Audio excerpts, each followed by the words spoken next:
Cool. 3, 2, 1, go. Hello there, people and listeners of the Hungry Podcast. Today, I'm beyond excited to welcome Stuart Forsyth onto the podcast. Stuart is the founder of Minor Figures, a brand who are so boisterous and unapologetically themselves. They've had this earth-scorchingly hot growth. They've now got to 30 million retail sales. They've won listings at Tesco, Waitrose, Morrison's. They're the oat milk of choice in pretty much every East London cafe I ever go into. They've built or in the process of building offices in London, LA, and Sydney. A brand I revere and respect. And mate, I'm super excited to have you on today. So thanks so much. Oh, it's a pleasure to be here. Thanks for inviting me on. And you almost said band rather than brand, which is sometimes how we see ourselves, as a bit more of a band than a business itself. So in doing research for that, there's so much to explore. It's kind of a whole treasure chest of exploration there, because I definitely want to talk about how you guys are more like a band versus a brand. But look, in doing research for this, there's kind of so many different kind of pathways we could meander down first. But there was one quote that palpably punched me so hard and really kind of set the curiosity off like rampant wildfire. And it was this quote that said, "Bite off more than you can chew, and then chew like hell." And correct me if I'm wrong, but I think it's something your mum taught you growing up. Yeah, I would love to. Yeah, expression she used to say. It's such a good. I was like, that is literally what I need to be doing more of. Like, bite off more than you can chew, and chew like hell. But there's just so much in that. So I would almost like to use that as kind of a lens to explore your childhood. So, what was your childhood like growing up, and kind of, can you even remember the first time your mum said, bite off more than you can chew and then chew like hell? What was my childhood like? So, I grew up in, it's actually Melbourne where our office is, where I grew up, not Sydney, although I have nothing. Whoopsies. Sorry, mate. Nothing against the Sydney siders at all, no. Sort of a blessed lottery of growing up in an okay crib, let's say. Found myself in an okay crib. An older brother and sister. My father was from Scotland, so he's out of Glasgow. So he met my mum in the sort of 60s when the big migration was happening. So we got some roots, which is, I guess, how I've got the UK passport, through that ancestry.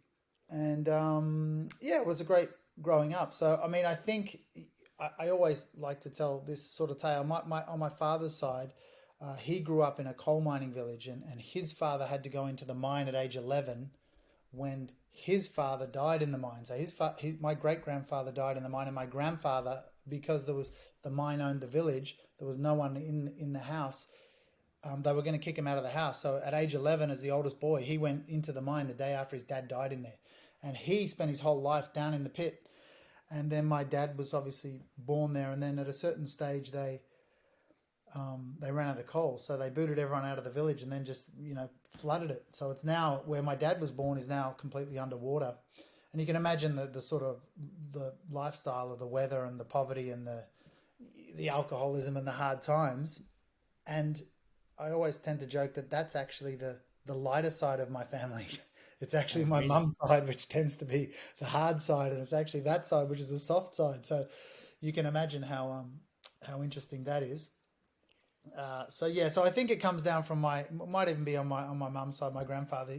Maybe it came from him, but ultimately, I can't remember the first time she said it. But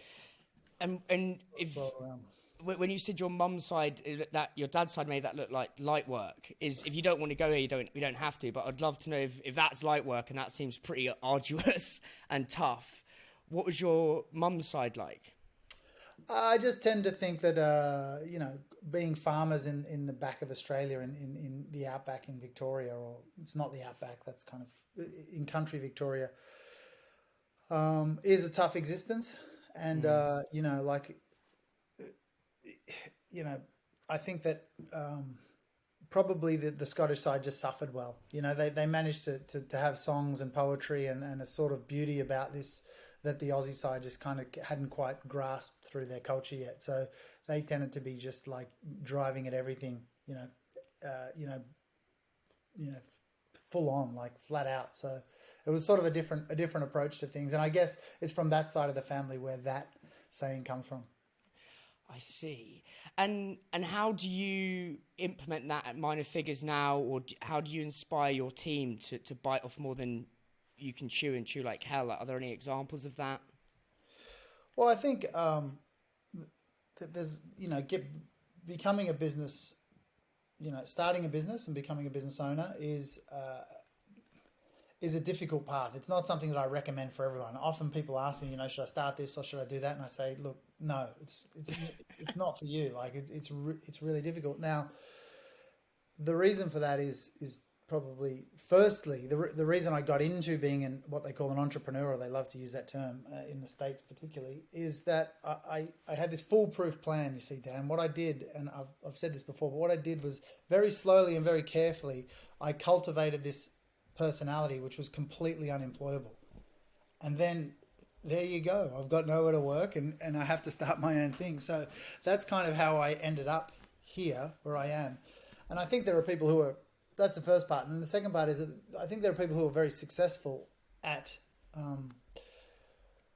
starting businesses, and they have a different vision and how they're going to pull it all together. And there's a simple way to think about it is like a push or a pull method. There are people who they can push a business out, they can organize it sort of at the very beginning and have a very good vision for it, and raise the capital easily and roll out successful businesses. And I'm just not one of those people. I'm the type of person to pull it through, over broken glass, over late nights. I recycle it. If I dismantle something, I recycle the nails. That goes back into the new thing that I build. So from that method, it's kind of that style that, Minor Figures and all the businesses that I've been in, and just kind of the way I live is sort of, it's that ethos which sort of runs through the middle of it all. So interesting. And when you said you carved out a personality that was unemployable, I thought I love that. But I think the personality that is unemployable, there's probably some foundations in that have the right character traits to be a successful founder, whether that is a founder that pulls things through. When you say you were unemployable, what would you say are some of those traits that made you unemployable? Well, I mean, I'm being reminded of a meme which I think floats. I've seen it float around in the Bitcoin community, which is, a person in an interview, and he's being interviewed for a job by a panel, and the panel say, "What's your worst trait?" And the person says, "Honesty," and the panel says, "Well, honesty, I don't think that's the worst trait you could have." And the candidate says, "Well, I don't give a fuck what you think." That's hilarious. And I think that on some level that's sort of that level. Everybody wants honesty, but they don't really want that level of honesty. And everybody wants this, but they don't really want. Everybody wants freedom, but they don't want to be too free. Everybody wants honesty, but don't be too honest. And I think that there's just a level of, I don't know what it is. Sort of perhaps spirit maybe is a good way to describe it. That is incompatible with potentially a lot of work. Yeah, that try and sort of, and we'll definitely get on to kind of the spirits. There's so much to explore there, but I think that they try and force you, it's through like the education, they sort of like bludgeon and bully all the curiosity out of you, and that spark or spirit, I think, which most founders, or every founder I've interviewed on this, has that kind of spirit, and I think, it just doesn't work. I could never work for a big corporate. It's just chalk and cheese, to be honest. And obviously, so you said you had a brother and sister. They're the founders of Keep Cup, and you were involved with Keep Cup. I would love to understand. So there's obviously this entrepreneurial kind of DNA in the Forsyth blood, for sure. Would you say that your parents?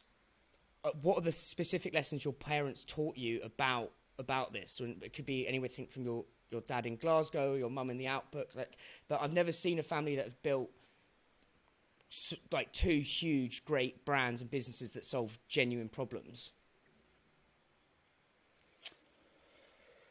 I'm not sure. I didn't know we were going to get this deep, Dan. I should have done a bit more research, a bit more thinking about this. Sorry. I mean, I think like I like to, again, I take this quite lightly. Like I don't know whether there was any great, and it might not be as sexy for the listeners, but I don't know if there was any great overarching sort of revelations that we had where we went out and we were going to solve problems. I think that we were all in the coffee industry. Melbourne's an incredible coffee town, as you probably know. So my brother and sister had a chain of cafes, and I've worked in the coffee industry in all sorts of, almost in every position, in and out.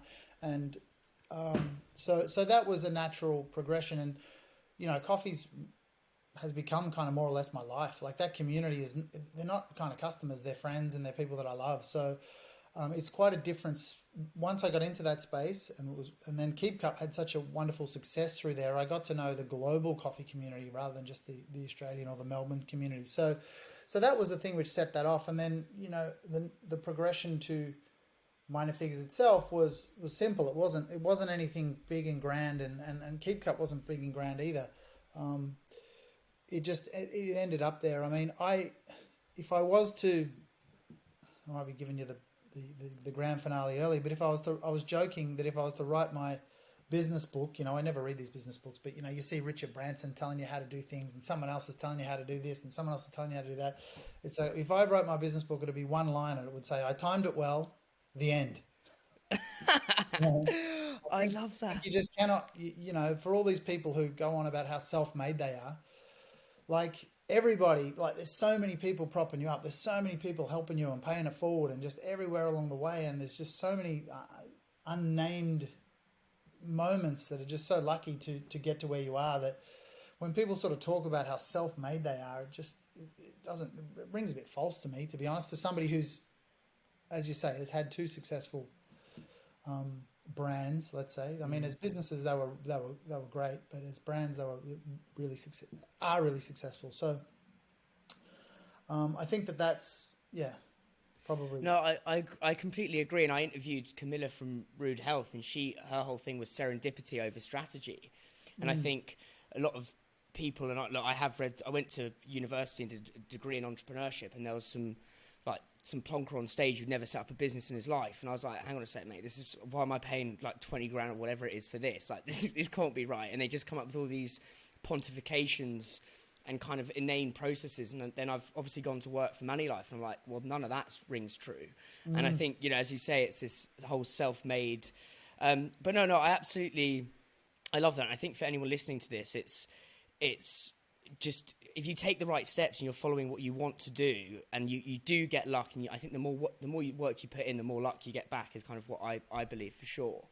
That's true. Yeah, I think that rings true. And I think, like, if you're doing the thing you really want to do, it kind of doesn't matter. Like a lot of the things that will happen where you find huge success are really out of your control. Like it'll be the category, for example, in oat milk, the category is exploding. Like we couldn't have guessed that when we got into oat milk. Like there was just no way that was going to be the case. And here we are, And Keep Cup was the same, to be honest. People were telling us before we started that business, like, this is crazy. No one's going to pay to have a cup and bring it into a cafe. You got to remember how early this was. Bring it into a cafe and they got to go out. What do you mean? They got to take it home and wash it. It's like, you guys are out of your mind. So it was like, and then all of a sudden, people did kind of get it. They were ready for it, and they did understand what, like it was. There's sort of a leap of faith that's required, but ultimately it was a little bit out of our hands. I remember my sister telling the story about the first trade show she went to with Keep Cup when we had really just launched it, and people. I think she had to call my dad to come and collect the cash, because she was sort of selling him hand over fist, and we had to replenish the stall. It was just a little market stall type of thing, with no money, and it just was going crazy. So we couldn't have predicted that. It wasn't anything that was to be foreseen. But then here you go. Once you're on, once you got a tiger by the tail, then the hard work starts, really. No, I love that. And what was the kind of the big shift with Keep Cup that ignited the sort of the cataclysmic growth? The big shift, I think people were just ready for it. Like, I think they understood the problem very easily. The people who, I never named Keep Cup, and it was, I'm kicking myself about it because it's one of the best names. So the Such people a who good named name. it, the naming of it was brilliant.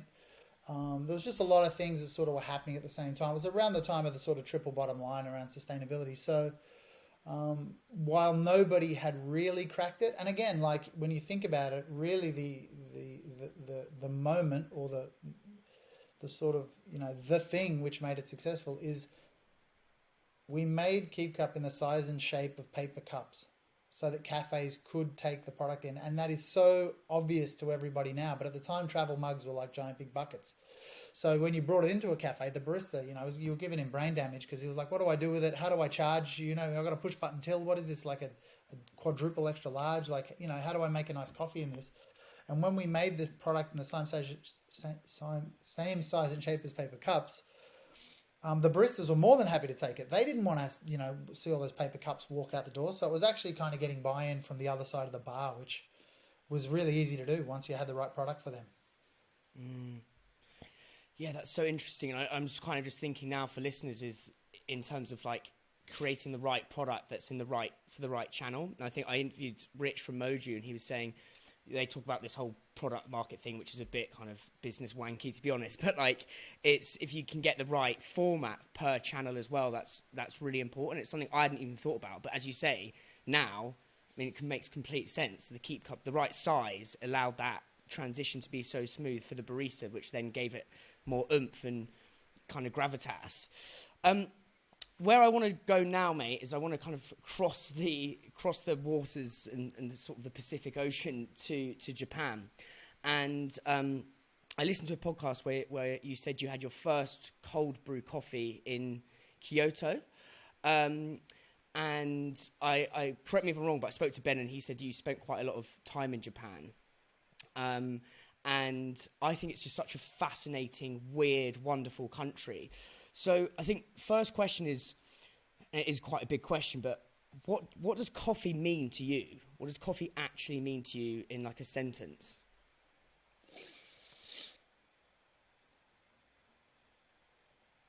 I'm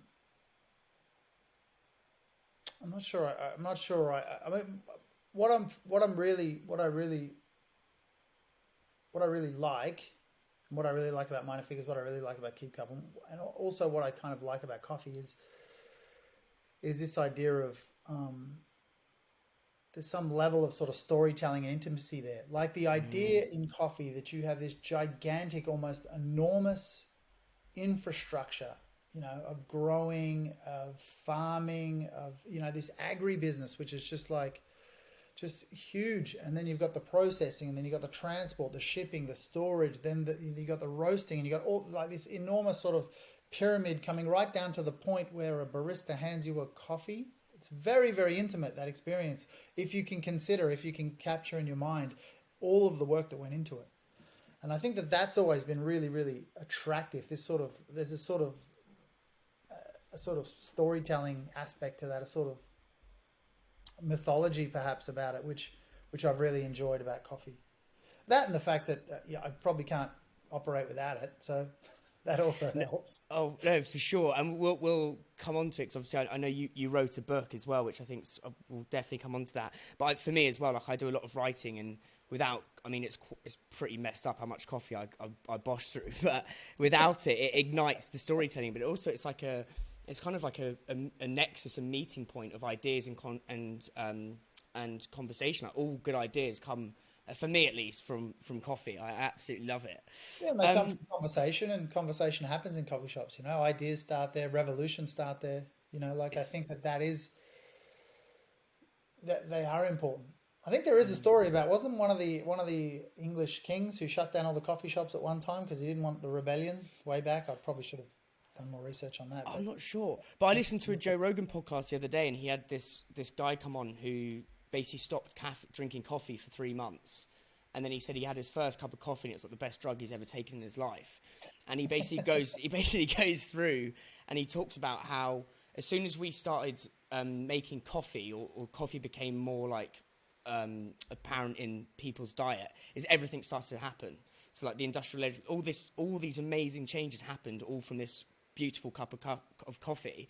And I think it's so great with what you said there about coffee kind of is a story, and it's a story with the supply chain process, but also the stories you can then create for yourself. But then, so you had your first cold brew in Kyoto. What was that like? Can you remember that experience? Oh, it was terrible. It's the worst thing I'd ever drank. I mean, I think, obviously, if you've been to Japan, they're such a fabulously impenetrable culture for most Westerners. Like, it's just unexplainable on almost every level. So, and coming from Australia, I have a lot of Japanese friends. So, getting traction in a city like Tokyo or Osaka is difficult, and so having some friends to help you around and take your places always helps. So I remember being on the Kamigawa River, and there's a bunch of cafes, sort of outdoor cafes that line that river, and the Ouija drippers, which are the old cold drippers that sort of look like they're sort of from a pharmacy or something. They were sort of sitting in there, and it was probably 25 years ago. So the real story, even that has a great story. Even how did Japan get cold brew, or how did they really start that trend? Because it is, although the North Americans have really, in the last decade or so, really the category's boomed. But if you go right back, I think it was in the 17th century when Japan was not trading with anyone. They didn't let anyone on the island, and they built a man-made island just off Edo, I guess the capital, which was called Dejima, which the Dutch were allowed on, and I think they only traded with the Dutch. I might be getting my stories a bit wrong, but they only traded with the Dutch for 400 years. So the Dutch traders would come, not allowed to set foot in Japan itself, but were allowed on this man-made island, which was a sort of trading post. And with them, they brought coffee. And of course, I don't know how they managed to sell it into the Japanese, but they somehow, or at some level, sold it in cold, because I guess it was, I don't know how how it went. But then again, Japan sort of takes that and turns that into something great. And I guess that's a real history, a tradition of cold brew. I guess that's the real origin story of it. And then when I was there, I was like, oh wow, cold brew, I've never heard of this, but at the time I'd never heard of it. So when I drank it, I was like, oh, this is just the worst thing I've ever had.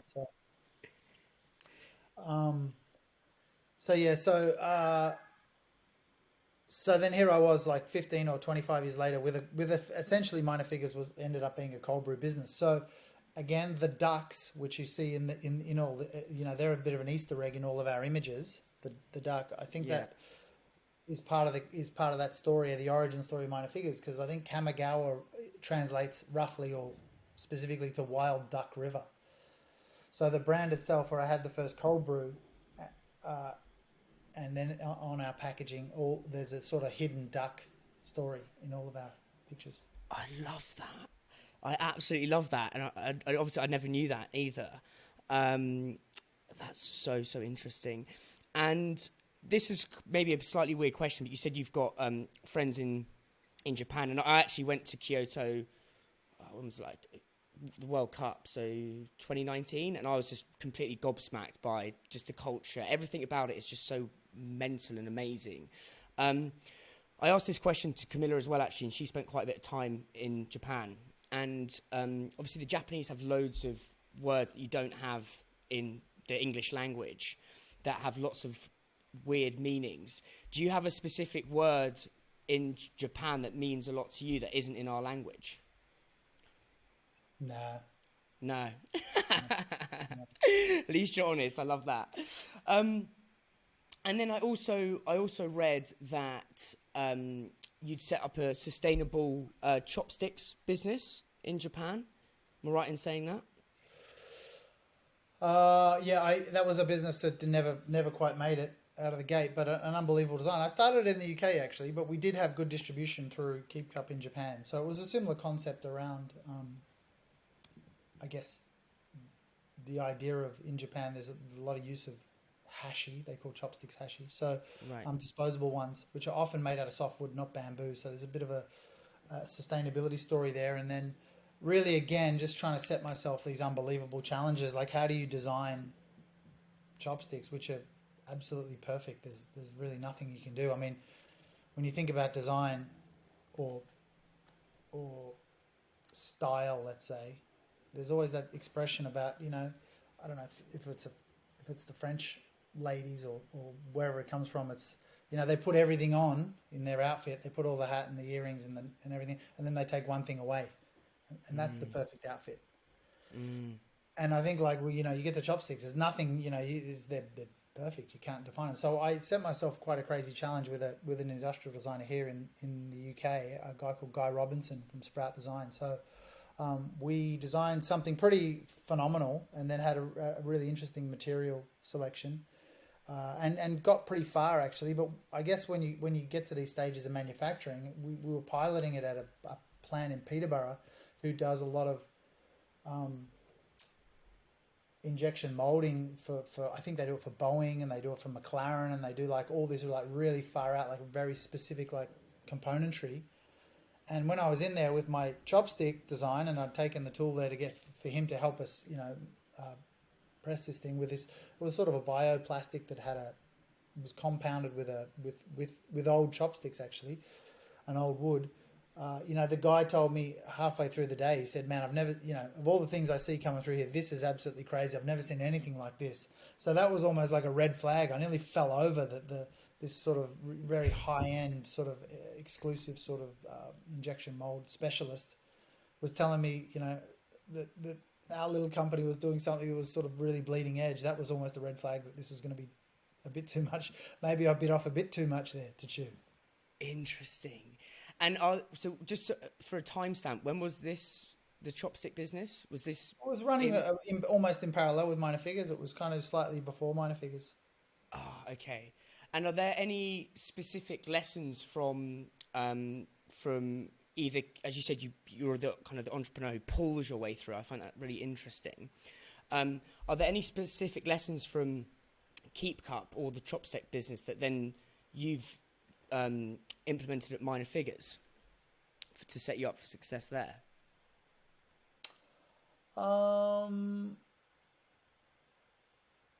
Not really. I mean, I think the idea with if you are really honest with yourself, which is probably the best way to be, then you got to take your lumps. You got to take the things you did wrong and the things that went wrong, and you probably blew cash, and you embarrassed yourself a little bit potentially by telling people you're going to do something, and you couldn't do it, and there's all those feelings. But ultimately it's the same sort of attitude you go about it, and again, like you go about everything with the same attitude. It's sort of like you're trying to learn, you're trying to stay green, you're trying not to be worried about what anyone else thinks. Like you're trying to, the process of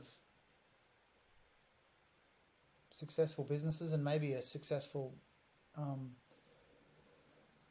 life is to become less like everyone else and more like you, whatever that means. And for all the businesses to become more like themselves, not like somebody else. So that process of sort of stripping away is always the same.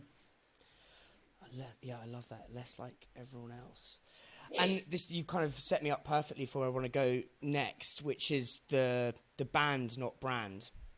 And I read a brilliant article called the Challenger Product, which says, we're not the brand that's like get up and rise and grind, you can crush it, go out and do it, and all these putrid and motivational and aspirational brands, which I thought was amazing. And then you said, every brand is punk. We're more funk and play our groove and hope that people come dancing with us. And I absolutely love that. And it's so interesting. So I wrote this thing the other day about a category being kind of similar to a festival in that you've got loads of different brands and loads of different stages and bands playing on their stage, right? And what you said about being less like everyone else. And, if you were to go to a fest, I think the issue with people looking at their categories, they just become their category, which I think is really, really dangerous. And I basically said, imagine if you go and watch Liam Gallagher, right? And he starts trying to sound like one of the Gibbs from the Bee Gees. You'd run a mile. You'd be like, that's not you. That's not your authentic self. And that's, less like everyone else. I would love to understand what you mean by we're more funk and play our groove, and like how you do that.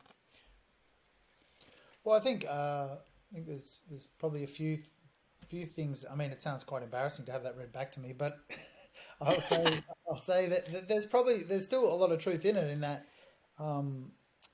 You know, firstly, funk is generally a bit of an ensemble cast. It's not a single you know, or a small band. There's usually 12 to 18 people on stage. So Minor Figures adopts that philosophy as well. Like, it's not really me. Like the talent we have across the leadership and right down to the people at the coalface is phenomenal.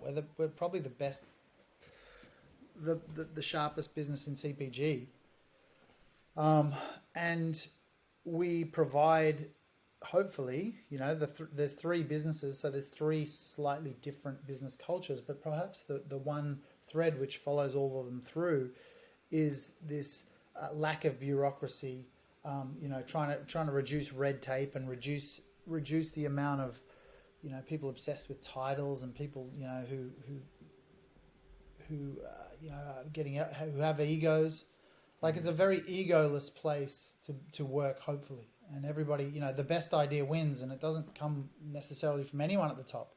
In fact, part of my job is to throw out a lot of the worst ideas, to make people feel, you know, to encourage people to feel comfortable to come forward, because I know that through a distributed intelligence across the globe, we're going to have some absolutely phenomenal people.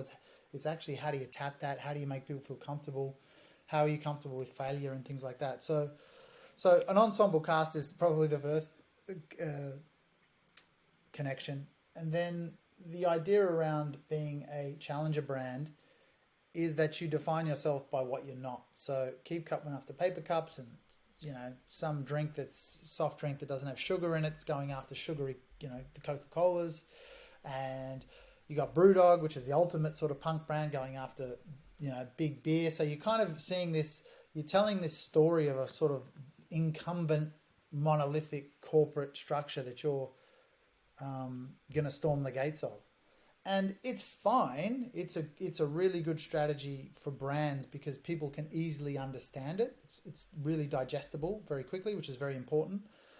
But once you've got the formula, it's really not that exciting. Like, it feels now, once you see that, you see it in all brands, and then it's like, oh, okay, here we go, another one of these. So how do you create a brand which is not that, which isn't a challenger brand? And I guess that's where the funk comes in. We're not really against anything. You know, we think that this is the best way to live, and we believe that that's a great thing to do. But one of the things that we unconsciously almost have a rule is we never really, in any of our messaging, tell people what to do. There's no instruction in any of our comms or any of our messaging or anything. It's really about a feeling, and it's really about attracting people to it rather than aligning with what, you know, people who do want to get up. I mean, there's nothing wrong with getting up and rising and grinding and hustling. I love it. But, you know, if you want to sit on the couch and watch telly, that's also pretty cool. You know, so I think we don't really have a, you know, like, there's a big wide world. There's room for everyone. We like it. We're into that. So it's brilliant. And we'll get on to your recent ATL campaign, but the reason I love that is it's like kind of warped and bends your mind, and it's like, I just loved it because everyone says, you know, available at Waitrose, available at, and as you say, there's an instruction there, right? With most ATL campaigns to get the most bang for the buck. Why I revere you guys is you've just done it your own way, and you've kind of, and that is very much a manifestation of play your kind of funk band and let people come dancing with you. But what you said there, I think for that, sorry, Dan, I was going to say, look, I think for that, like, a lot of credit, we've got I describe that the designers are kind of our creative directors, but they have their own agency. They're called Stevenson Edwards, Joe Stevenson and Toby Edwards. They work for us full time, or practically full time. They have since the beginning, and they're friends of ours. And, you know, they're really I describe them as the apex predators of graphic design. I mean, the amount of brands that now look like Minor Figures and are trying to replicate this style is unbelievable. So they've done an unbelievable job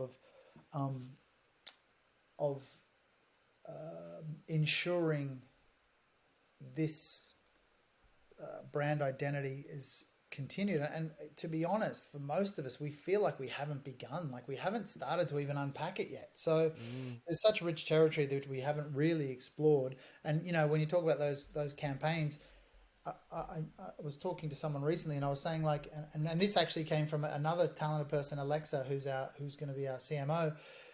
she was saying in the business that, you know, we do things so counterintuitively. Like, it is counterintuitive to not put your website, at least, on the billboard, or your, you know, buy it at Waitrose, or how much it is. Like, that's counterintuitive because, as you said, you want bang for your buck. But it's not counterintuitive to want people to fall in love with the billboard or fall in love with the brand. So in that sense, we do something totally normal. It's like, do something really amazing and really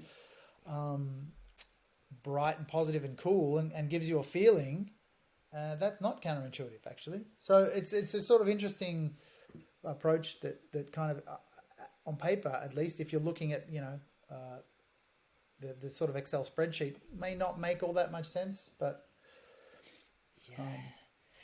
no, because this is why I was so excited for this interview, is because outside looking at it, it seems to come so natural to you. And as you said, there's lots of brands trying to copy what you're doing. I mean, I was at London Coffee Festival and I've never seen a stand like it. It was mental. It was absolutely bonkers. I was like, where am I? This is mental. Well, again, we're trying to, with the stands, we always said we've never really achieved it, to be honest. But again, the person who's been working in the events, she's totally amazing. Alicia, she's phenomenal. And we discussed, and we've never pulled it off yet, but we would like to, you know, every year, like take a trade show, like on the road, you know, like Pink Floyd with the inflatable pigs. It's like, what's Minor Figures going to do this year? And we can travel out across the globe, and then next year come back with another look and another feel. And we've never really been able to pull that off, but that's always been something that's super interesting to us. And again, that goes back to the band, the way bands work. Rather. So you said you had to throw away some ideas almost from like the leadership perspective, and I think it's really interesting because I believe to have one good idea, you need to have a lot of bad ideas, and so you almost need to.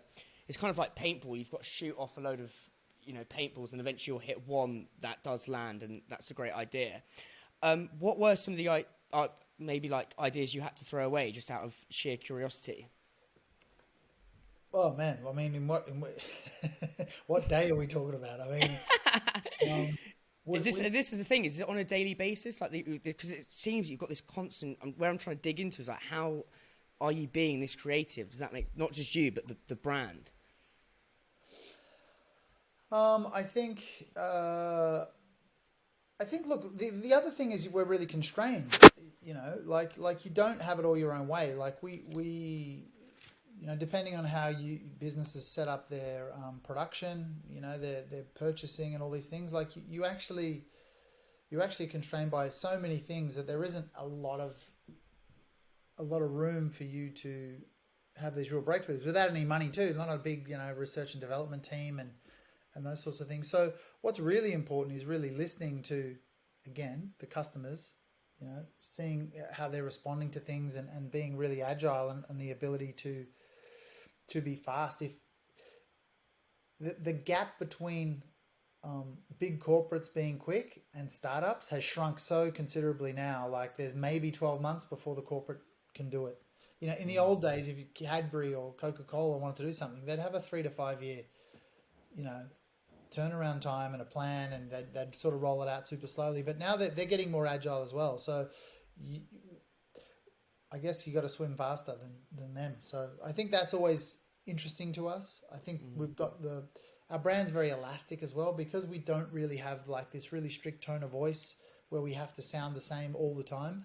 And I remember, you know, in the early days of Minor Figures, I'll tell you, like from a brand perspective, if you go to our Instagram, it's now sort of a user-generated content. And when we did that, because I was running the Instagram when we started, and I couldn't stand it. You know, I really was a bit like, oh man, am I really going to try and curate? And this was 5 years ago, and people had these very beautifully curated Instagram accounts and things like that, social media. And I remember looking at a brand called Nugs in the US, and they make a chicken nugget, vegan chicken nugget. And they had this unbelievably curated Instagram, and it was like all red. The colorways were perfect, and the panels were perfect, and this thing was like so incredibly beautiful, and ours just looked like you'd thrown it against the wall. It sort of looked like one of your friends, you know. There was just all bits everywhere, and there was some bits of product, and then we didn't show any product for months, and then there was, you know, some jokes, and I don't know. It was just, it did feel like a friend's, and at the time I was quite embarrassed for Minor Figures, you know, Instagram or social account, and then, you know, I look back 3 or 4 years later, and these brands, and maybe I shouldn't use Nug as an example, but these other brands that are doing the same thing, they're doing the same, 3 years later, they're looking the same, sounding the same. You know, they've got that really tight brand aesthetic that they have cultivated, and they're still with it. And I'm like, oh my God, thank God we didn't do that. How boring, you know, like that would just be exhausting to be trying to do that. So we started just, and again, like people were like, oh, your Instagram's so great. It's just so free, carefree and things. It's like, well, you know, it kind of wasn't, again, not super intentional. It just kind of felt right and we followed it, and, you know. No, and you almost, the way you're approaching the business is almost like a band coming up with a song. Like you're just trying different things and seeing if it works and if it feels right. And and that's when you said it's elastic. And it's weird because I think it's either Penny or Kenny on the ATL. Like it does feel elastic, that whole vibe. It's really interesting. I think if you hang out with kids, they're a good indicator. If you hang out with little kids, right, and they work out who you are, oh, you're fucked. You're in so much trouble. Like as soon as they work out who you are, like they're just going to pick on you, and they got you nailed. And the best way to... Don't worry about the dog, mate. It's fine. Is that all right? Yeah, all good. I got the bell ringing too. Can I go and get that? I got to check who's at the door. Yeah. No worries. Is that okay? Sorry. No, not a problem. One sec.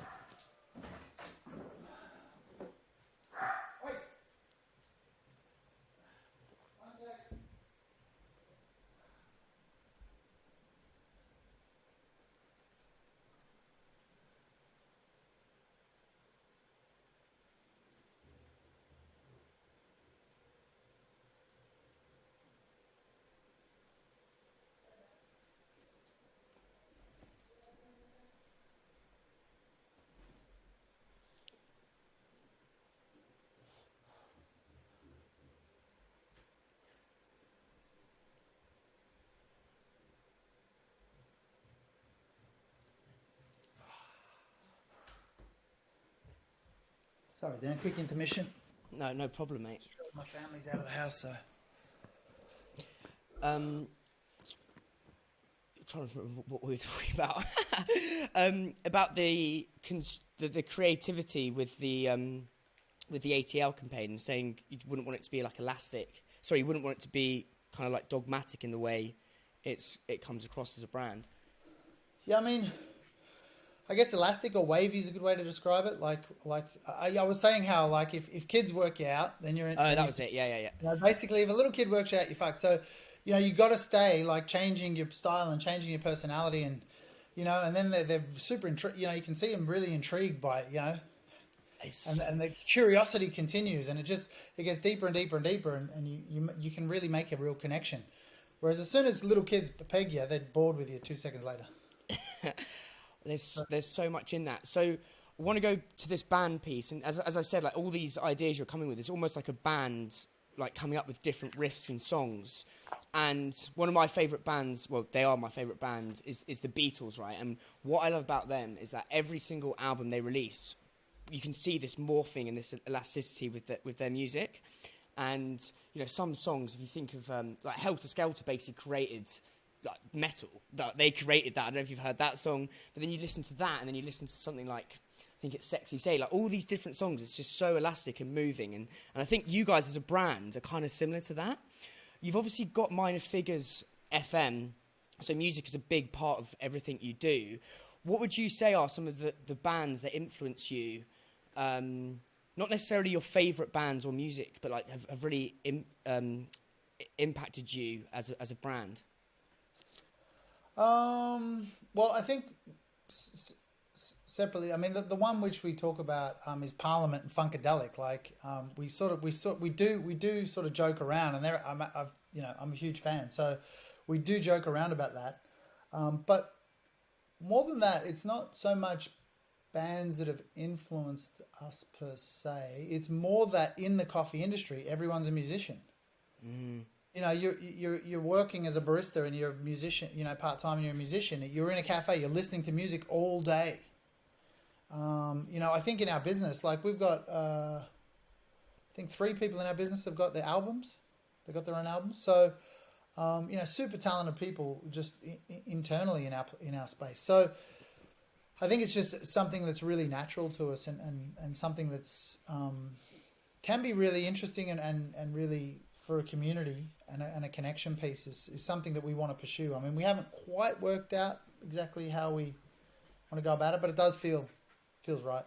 And there's so much in that for listeners, because I think what you guys do so well is you kind of scratch your own itch and do what's natural to you, and by doing that you pull these people towards you, as you were saying at the beginning.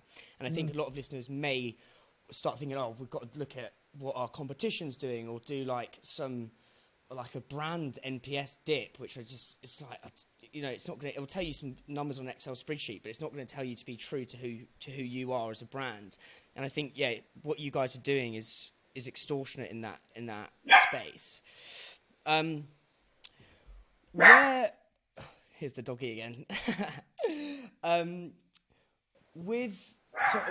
What I want to talk about is the book you wrote. So I read somewhere you wrote a book. Is it called Personal Taxidermy? Yeah, where did you find all this info? I do quite a lot of research, but as I said, like, I write every day. Like, it's to me, I think writing is what you basically switch off the amygdala, which is that sort of thinking part of your brain, and then you can get in deep into the weeds of creativity. So I write every day, and I've talked about this in the podcast. One day I want to try and write a book, right? But I think I know. Well, I want to basically explore this. So the first question is, like, why did you write Personal Taxidermy? Why did I write it? Why did you write it? It's the first question. Then I suppose bolstered onto that is, like, what was your creative process, and was coffee involved? And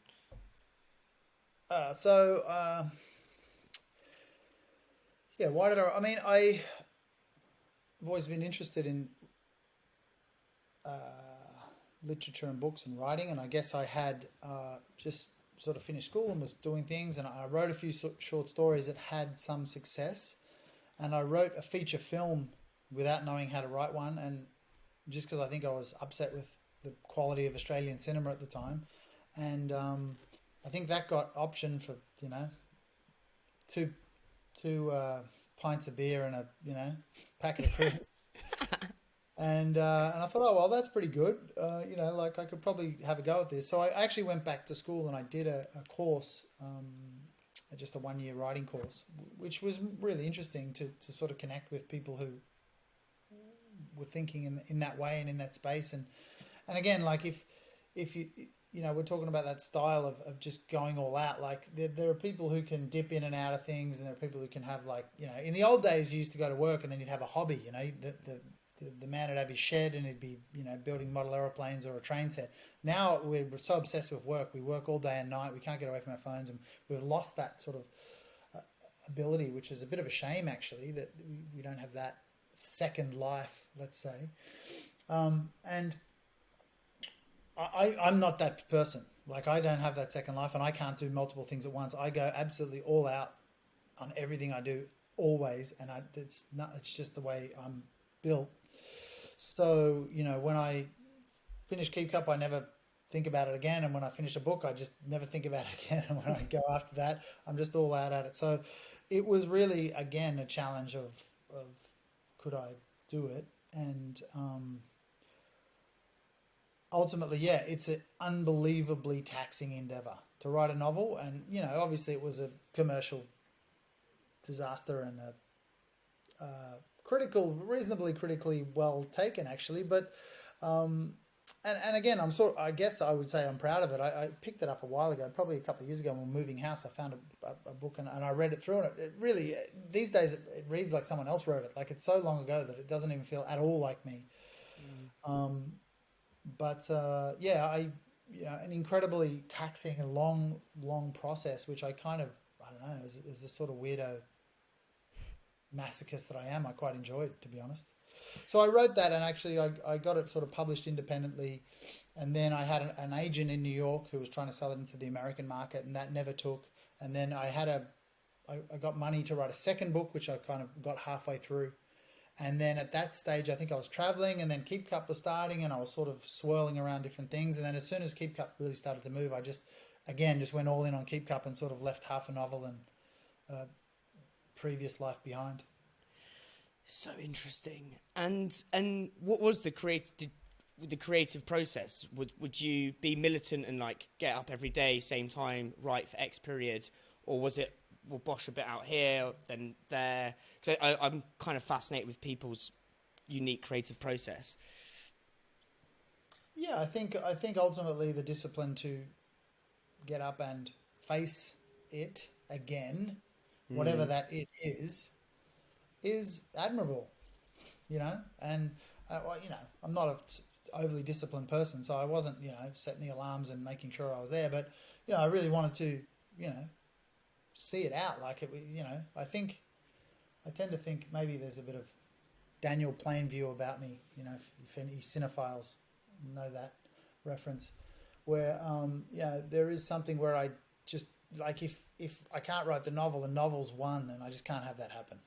You know, you know, it's so interesting. Like, there's a book I've got next to me called The War of Art by Stephen Pressfield, which is one of my favourite books of all time. And he basically says, I think he goes, you've got to get your arse in the seat where your heart wants to be.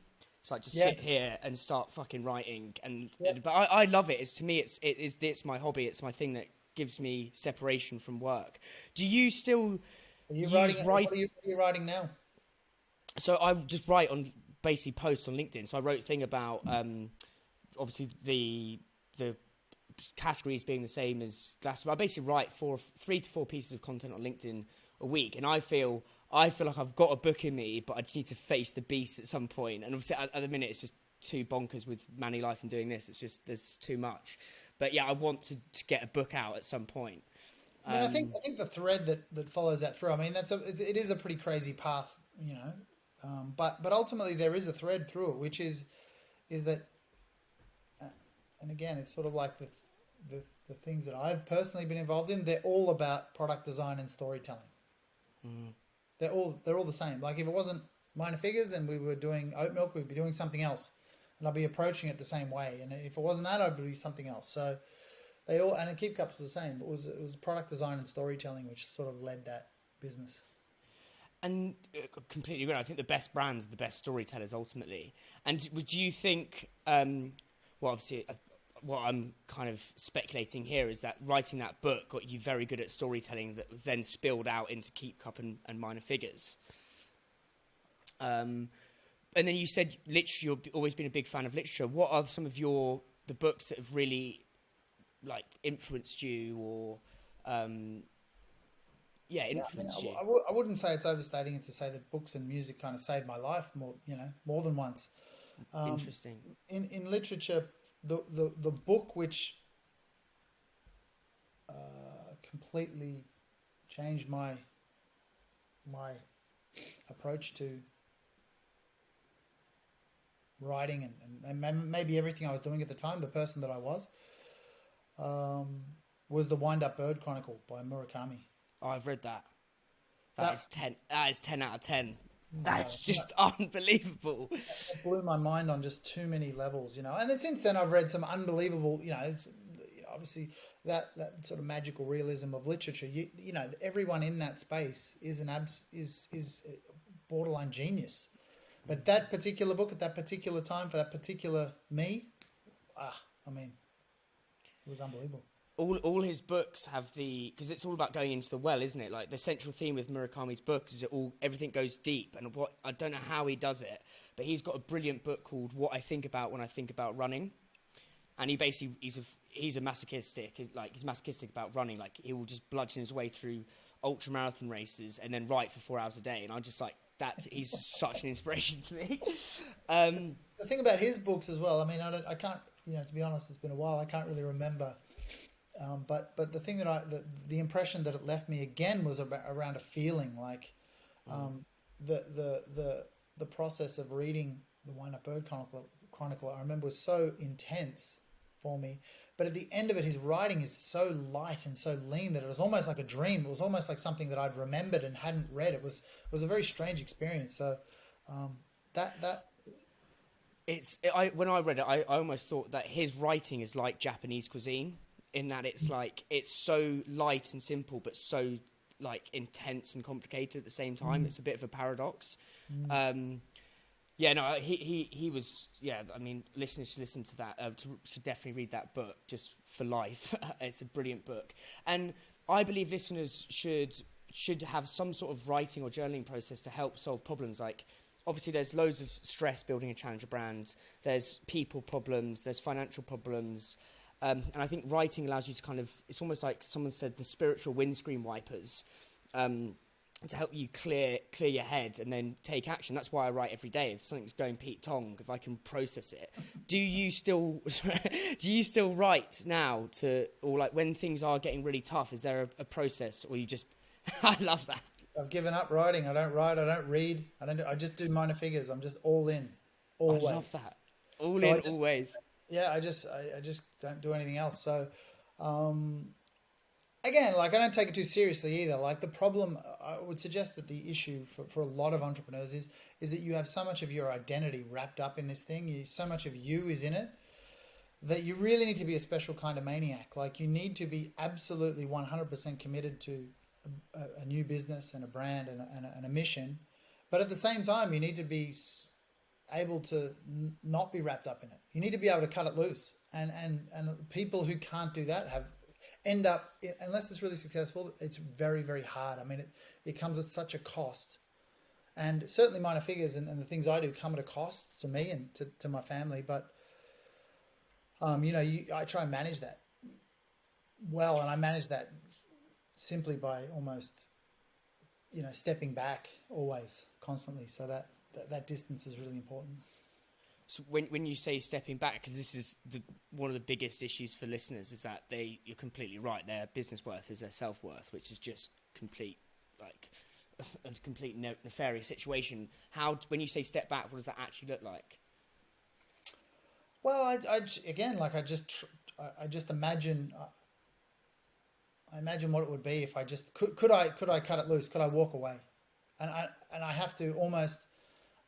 Maybe we're using Japanese as a theme, but isn't there something around samurais who, they are comfortable dying every day? There's something around that philosophy around, if I had to walk away from minor figures today, could I do it?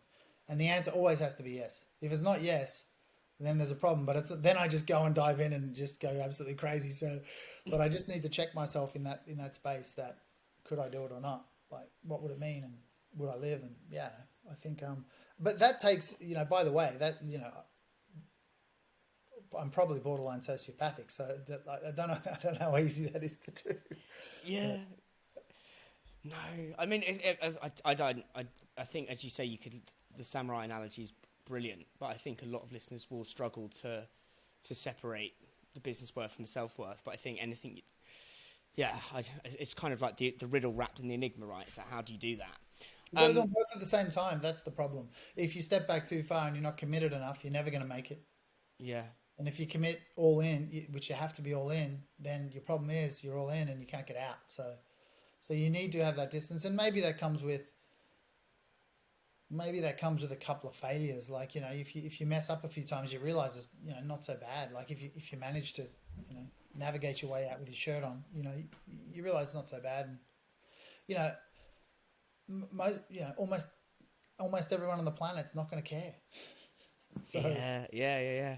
That's I read a lot of Stoicism, and they're basically just like, look how infantile you are in the grand scheme of things. Like, it dissolves your ego because no one's going to care.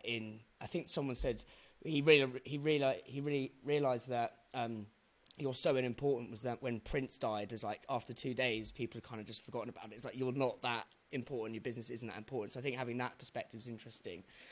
Where I want to jump to now, Stuart, is every founder I've had on this podcast has said there's 2 stages that are really hard to get through. So you've got 0 to 1, 1 million retail sales, and then the 5 million upwards. And I think the 0 to 1 is almost like the trough of sorrow. It's like you feel like you're crawling through a field of glass. Like, it's really hard and arduous. And then the second stage is where you kind of get the distribution. You've got a bit of brand awareness, but then taking it to that next level is really hard. So the first question is, and you talked about pulling yourself through instead of being a pushing entrepreneur. what advice would you give to listeners going through that 0 to 1 stage? I would probably give them advice before they got there. And what I would say to them is, do you know the top end of this business? Can you scale this business? Or are you going into what is essentially a bit of a dead end and you're not aware of it, and people are telling you how great you are and the idea is great and the brand looks good and everything looks good, but once you get into it, are you sure you can scale this to a place that you're comfortable with? And I think that's really the first step, because I think a lot of people they start a business because they, for whatever reason, loads of people start for different reasons, and then they end up with a product which is doing pretty well. Like, oh wow, everyone's liking this, and maybe I'll take this a bit more seriously, and maybe I'll quit my job, and all that sort of stuff. So there's that is the question that you need to understand really, really well before you even get to that stage. And if you can't answer that well, you basically need to get under the skin of that as best you can, because there are a lot of people who we thought we were going to make money when we turned over a couple of $100,000. It was going to be fine. And when we got to a couple of $100,000, it was like, oh man, we still can't make this work. And it's like, oh shit, we've got to get to $250,000. So it's still not enough. Like, all your overheads is building, and you need to understand that very well. So that would be, before you get into it, that would be the first question to solve, first problem to solve. And then did you hit that it's about 4 to 5 million ceiling? Did you guys hit that amount of figures? And if you did, well, there's always going to be like this sticking spot essentially. And how did you get over that? Because obviously now you've got offices in LA, Melbourne, I wouldn't recommend that either. I want to talk about that in a sec, because obviously you've just flown in from Australia, which is nuts. That takes a cost. Yeah, do not do that. Yeah, I think, to be honest, look, I think the other thing for us, which is slightly different, is, well, maybe not different, but what's unique about Minor Figures is I'm not convinced in today's world you can be single channel. You need to have at least 2 channels firing. And so you need to know 2 channels really, really well. And as an example, Minor Figures knew the coffee space very well, and we built our product. Like, when we talk about our product and how differentiated we are, all alternative milk tries to replicate dairy milk. So when they're designing the product and they're designing how it's going to taste, they're tasting it next to dairy, and they're trying to get it to be as close as possible to dairy. That's buffering structure, texture, color, like filtration, all these different attributes. And we were so weird that we never did that. We built the oat milk only drinking it in coffee. Like, it's totally unique. I don't think any brand on the shelf has ever done that. I mean, looking back, it was totally naive. It was foolish. But at the time, we actually didn't care about dairy. We weren't worried about that. So we have built a product, and everybody thought that steaming and foaming was actually the challenge in alternative milks. But a bigger challenge is to be more faithful to the natural characters of the espresso. So one of the interesting things about the coffee shop space is that over the last sort of couple of years, the coffee leadership has really lacked, and the biggest story in coffee has actually been oat milk. And that's by default, because the coffee space has lacked that leadership in that direction. And so, our business is, I guess people call their products in the oat milk space, they call them like barista products. I guess we call ours a barista product, but actually, if we were to be really technically correct, it would be a roaster product, because our product is more faithful to what they're trying to do than any other product on the market, because it allows more of the coffee flavor in, and the way the product behaves in acidity, which is coffee flavor. And so you get a very bright cup, like flat whites shouldn't taste flat. Like, when you get these other products and you get coffee with dairy in it and all the competitor products, they taste so flat. And then when you get ours, it's very, very bright. It's like, we come from most of the people in our business probably even drink black coffee. They drink pour overs. That's another difference. So, that's where we're trying to encourage the space, the category, the customers, the coffee shops to go. Like alternative milk, there's the old Henry Ford saying about, if I wanted to ask my customers what they wanted, they'd say a faster horse. So all the alternative milks are trying to make faster horses, and we're being the Model T Ford. We're saying like this is going to behave differently. It's going to make your product optimized for your customer in the coffee space. So when you think about that, we know that channel super well. Like that's not we're I can go in and fix a grinder.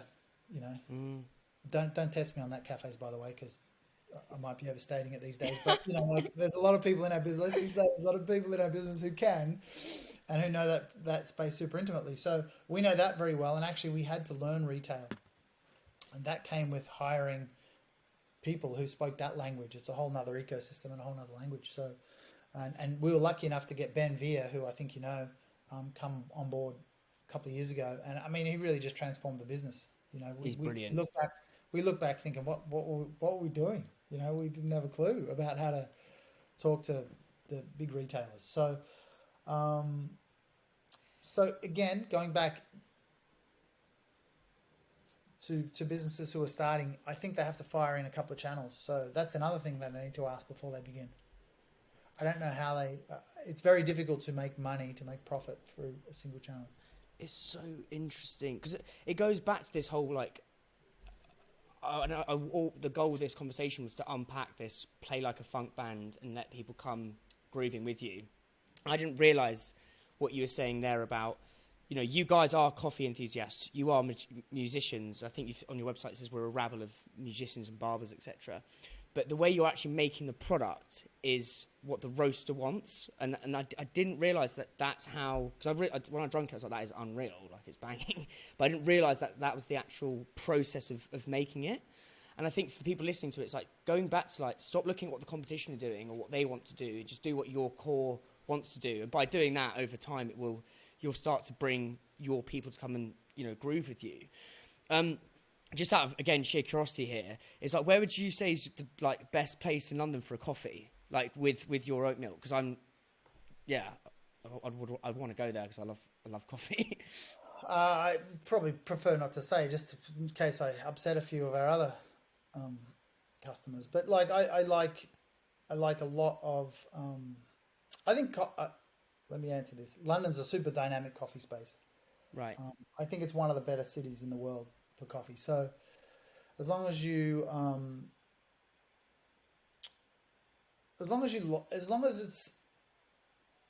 one of the things about coffee shops is they're also so community based. So, it doesn't really matter what I think about coffee and how I feel. It's kind of like, you got to find just like what I like in a coffee shop is when you come and see me, Dan, and I say, how you doing?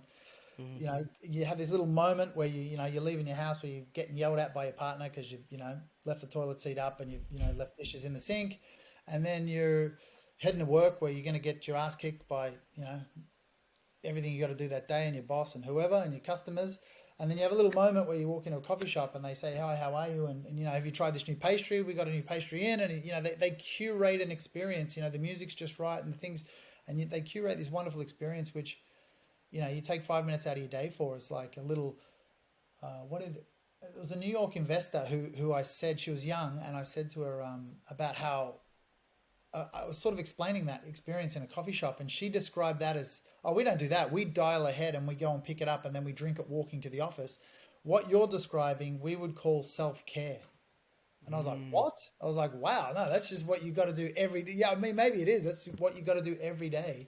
Is go and sit down and have don't take it walking, sit down, enjoy it, take 5 minutes to yourself, and have that experience just for you. But also be in a space which is super curated that you really enjoy and you respect and that you like. So I think that's, there's plenty of places all over London, in all the boroughs, there's tons of those.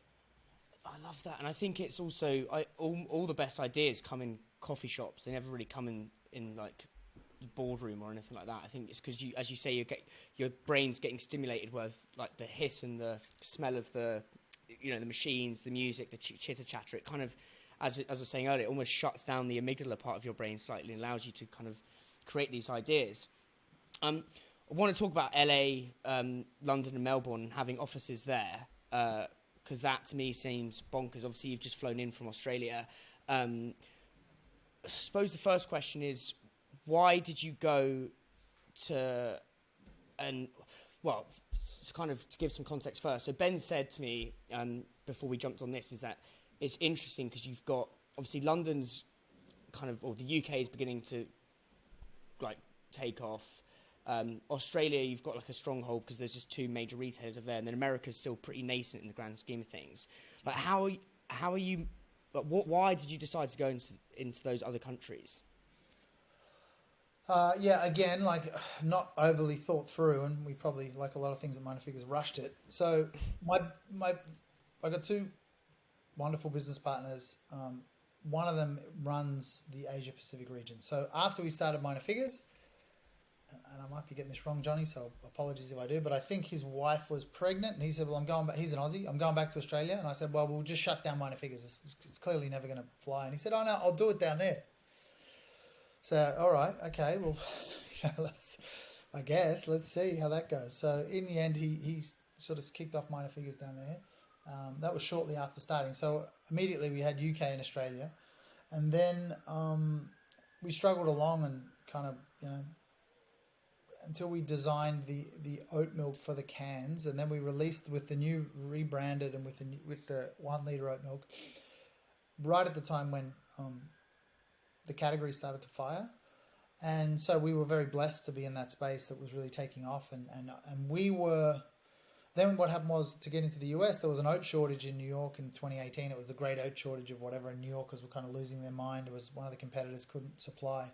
So we got a call from someone in New York who said, I'd like to bring in, and we were the only business on the planet that made another barista oat milk, really. And so through that, he purchased product from us and shipped it into the US. Now, we didn't know at the time that he actually was a very well-respected distribution partner who's, been around forever in the cafe scene. So he was actually selling it across the country. So we weirdly went national in the US immediately through the coffee channel. And that's how we ended up there as well. So kind of almost by default. I know from previous experience, like we probably wouldn't have gone to North America should it not have kind of happened that way. Like I definitely would have held off that move. For anybody who's listening, you'd be absolutely very careful about that. What is it? Because what are the kind of the unforeseen challenges in America versus the UK? Because I interviewed James Averdeek from GU, and he said, we take it for granted, but the UK grocery market is like so slick comparatively to other markets. Like, how have you found the US? I think the US is just big and expensive. So if you thought it was difficult to crack, the UK, I mean, basically that's California. That's not even, you got 49 other states. I mean, you can't even imagine it. I mean, you literally, you can't wrap your mind around the size and scale of it. And then the complexity of that as well. Just that alone, if it was exactly the same as the UK and you just transposed it to that size and scale, you couldn't wrap your mind around it. And then you have to add on all the cultural differences and the way they operate. So it's a whole nother, it's a whole nother language, a whole nother ecosystem, a whole nother universe. So you can't really do it. I remember saying to a friend, actually, I was sort of like, oh, we've gone into the US and it's going really well, and we don't have any salespeople there, and it's just going in the coffee channel, and I think I'll probably just hire a couple of salespeople and kind of manage it from here. And he doesn't know anything about CPG, and he's sort of like, oh, you're just going to phone it in, are you? You're just going to like dial into the US and think you're going to make it. And I was like, as soon as it came out of my mouth, I was like, oh fuck, he's just so right. Like, what am I thinking? So COVID hit at that time, and then we sort of did a bit of rebuild and repair with the team over there. And I've just come back from the US. I've been there for a year. I was out in the Palm Desert in California for the last year with my family, helping with the team there, which is, again, we're totally blessed, an unbelievably talented team we've managed to sort of get. So we're hoping, we're positive for really good things to happen now. But again, like that wasn't easy. It was expensive and timely, and everything's an opportunity cost. If we didn't go into the US, how much bigger could we be in the UK? And if we weren't lucky with some things coming our way in terms of money and investment and partnerships and strategic things, then we probably wouldn't have made it, and we would have wasted all the great stuff we've done in the UK and potentially in Europe. So you got to be really, really careful. And are you just in like the coffee channel over there, like, or are you in grocery or their equivalent of in the US, or is No, how's we're in that? grocery now. Yeah, that was the Yeah, beginning in coffee. So we hired a couple of people have started off in. Now we're doing pretty well in grocery. So all the what they call the natural specialty channel in all the sort of ones and twos and single high end places in California like Erewhon and Lassen's. Northern California, there's a whole host, Buy Rights and a few places like that. But again, at Whole Foods, we've got Mid Atlantic Whole Foods. So there's a whole bunch of retailers we're taking on now, which is really positive and really good to see. But again, retail just takes that time as well, where the one channel super sticky and very instant. Retail is, they've got to reset. They do the resets of the shelf or the slotting, slotting time. So you might be waiting 6 months a year. If you don't hit that, you're waiting another 6 months. for So sure. super difficult, difficult one. How long have you got, mate? Have you got? I've literally got a few more questions to run through. Yeah, it's fine. Oh, wicked. So obviously spoke to Ben before we recorded this podcast, and he said one of your KPIs, which I think is brilliant, is how many people get Penny or Lenny tattooed on them. And I think it's just such a great measure of brand depth. Like no NPS dip or score will tell you that. And I think I've got this big thing about building brand awareness first, and that builds kind of not meat fans, but if you do brand depth, you build diehard fans. I think this is something you guys do extremely well with all your activations. Like you get them to fall in love with the brand. I want to know how the ideas for Penny and Kenny came around. Like, talk me through that. So yeah, I mean, first of all, we don't really have any KPIs for people getting tattoos or anything like that. However, we do look at participation. Like what we're trying to achieve is not engagement, but actual participation. So it doesn't really matter what that is. That can be measured in a whole heap of ways. Tattoos just happens to be the sort of obvious, like sort of pinnacle of that. But again, they're getting a piece of artwork. Like it's not really minor figures they're getting Andrew Ray, the illustrator, an absolute genius. RAE, check out his work. They're getting a piece of art that they're sort of sticking on themselves. So I mean, it's beautiful and fine. Like it's kind of secondary, but participation into everything we do. So if we do an activation, we're looking for people to come back and produce artwork or produce something or respond in a way which knows that they're engaged in. And that is really important to us, partly because we're working so hard on that. Like we're not trying to sell anybody really, like I think we're trying to advocate for a better product and potentially a better coffee and democratize that sort of that space, which has sort of been the higher walls of the mustachioed barista. You got to climb over and spend a lot of money and be in that environment, where we're trying to democratize that so everyone can access it really well. So yeah, that's really important to us in terms of that. In terms of the characters, I mean, it kind of leans into the idea of an ensemble cast, the idea of people leading quite humble, beautiful, eccentric lives. Like each of those characters kind of has a bit of a story behind them, but the point of the characters is that they kind of represent our customers. They don't really represent the product, and they don't really represent us. There's kind of just a lot of room, and it's not really well defined, like what that is. But again, it relates to, minor figures. The name is about sort of, a great life led, authentically, and however you want to pursue it, And you said, just because one of the kind of the central themes of this conversation is all about storytelling, and I think you guys are great storytellers, and I think the better story you tell to your consumer and customer, the deeper the connection. And you said these characters have stories behind them. Out of curiosity, what are those stories? Oh, they've each got a little like blurb about how they got there, a little like what they're doing and what they're listening to, or what they're into. So each of them, I think in fact, some of the newer ones might not, but the early ones did. So, I think it was more a case where we were trying to understand it. Like even the name, we called the penny is the name of the person on the oat milk carton. and again, like she's kind of quite androgynous, so maybe some people think it's a boy, or there's often people like taking photos or sending like, "Hey, this is you," to one of their friends. Hey, like there's constantly this sort of chatter going on, which is, we love it. Like that's cool. Like exactly. Like, I don't know. We leave that space for people to kind of explore, perhaps. Definitely. And so two more questions to wrap up with, and kind of on the theme of tattoos, is I interviewed Ben Branson from Seedlip the other week, and he's got peas tattooed on his knuckles, and one of the questions I asked him, and it listed a pretty great answer, is if he could get something tattooed on a listener's arm, so they're starting out on their journey that they've got to see every day, what would it be and why? And he said, think slow, act fast. I'd love to know what yours would be. Again, like I don't know, like I'm not sure I got any advice for anyone. Like that's not our shtick to tell people how to live or what to think of, or yeah.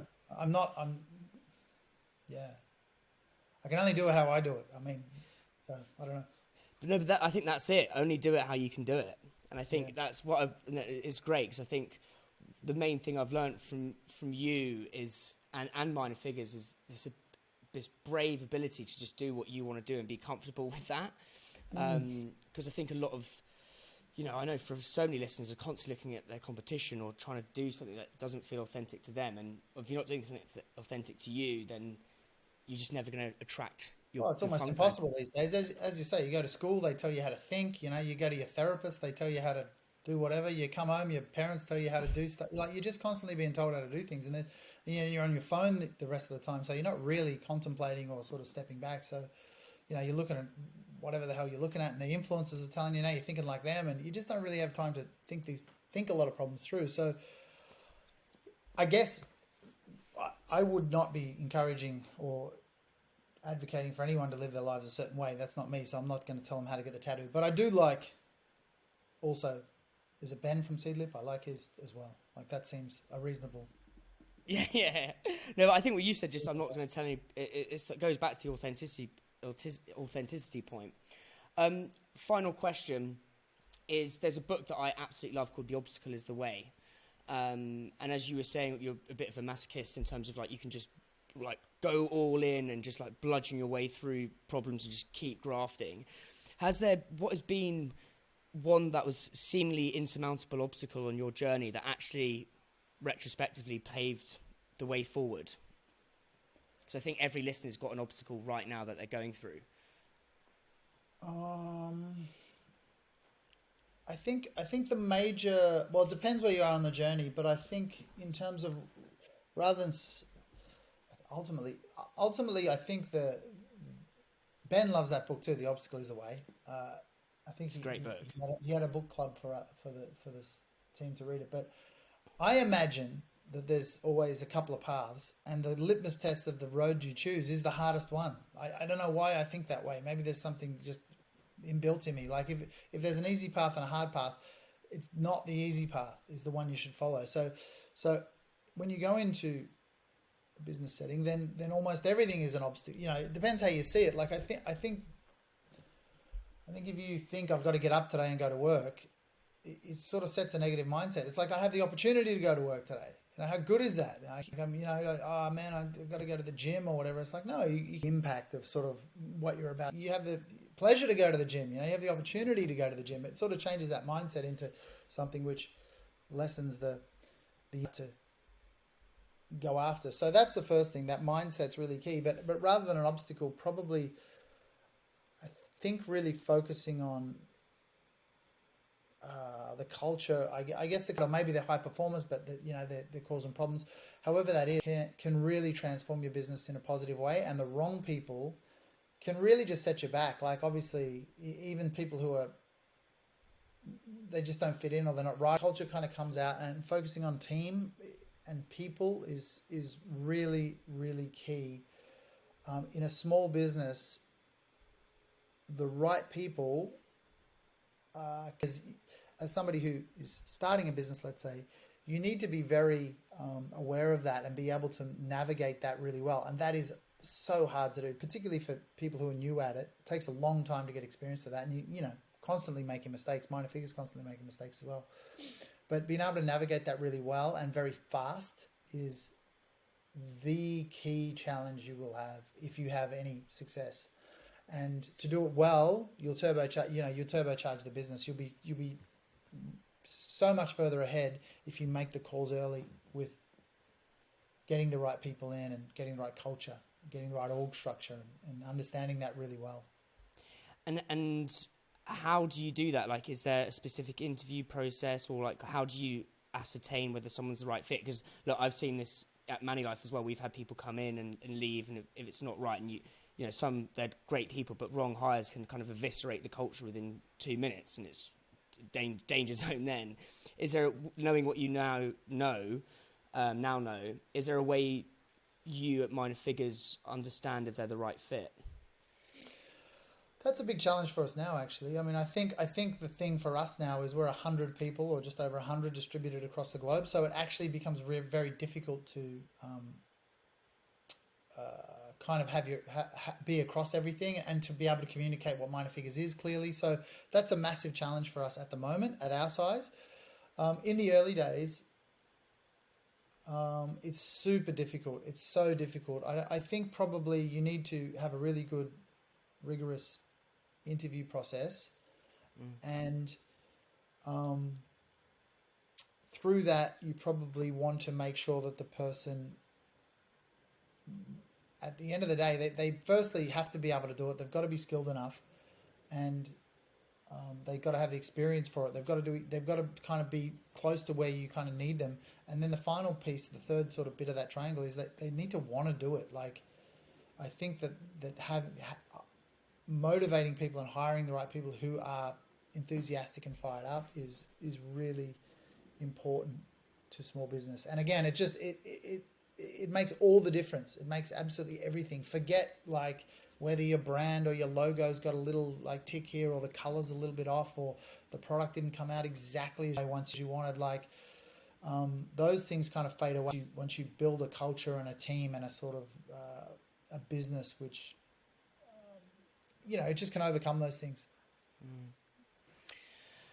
Stuart, that was unreal. There's just so much in that. The goal was to understand how you guys do things, because outside looking it in, it is so weird, wonderful, and irreverent. And I think I've got close to that. And I think the central learning for me is just do what you want to do and don't try and be like anything or anyone else. So yeah, thank you so much for coming on. I really appreciate it. That was a pleasure. Thanks for the chat. Right, just going to hit stop